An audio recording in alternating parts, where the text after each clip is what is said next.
started rolling, you were telling us the tragic story about another Daytona that vanished, right?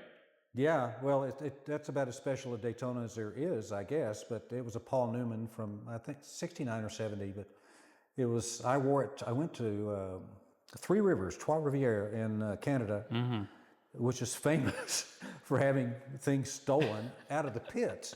But in this case, I had left it in my room, and when I went to pack up hurriedly to catch a plane, it wasn't there, or I didn't realize it was gone. I had it in a dog kit that was in the refrigerator, in fact. And when I left, I packed it all up, grabbed it, and got home and realized it was gone about 2 days later.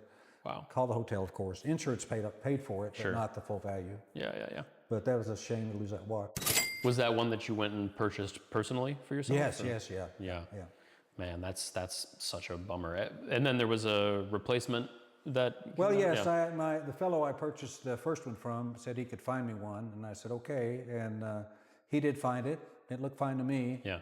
And then probably 20 years later, I thought, I don't really need this, so I offered it to a watch buyer, and they inspected it and said, well, this is put together out of a lot of disparate parts.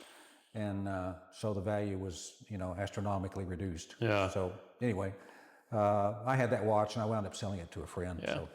What was it about did you just go for that watch because it was kind of a racer's watch, or did you like the association with Newman? Paul Newman watch. Yeah. Paul Newman Daytona. There you go. And it happened to be there, and at the moment it seemed I figured it'd be a reasonable investment, and it would have if I had lost it.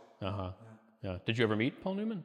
Yes, Daytona. It's not uncommon to see him at a little Italian deli there, and he was he didn't look for attention, and nobody mobbed him there, so they kind of knew him. Yeah. But I was in line behind him, and I said, hello, Mr. Newman, how you doing? And good to see you here. And he asked me what I was driving. And just a very humble guy, And he's a guy I always have admired him because they started the Newman's own business. Their profits went to charity.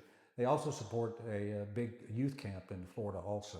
Okay. So, he did a lot of good things, besides being apparently a nice guy.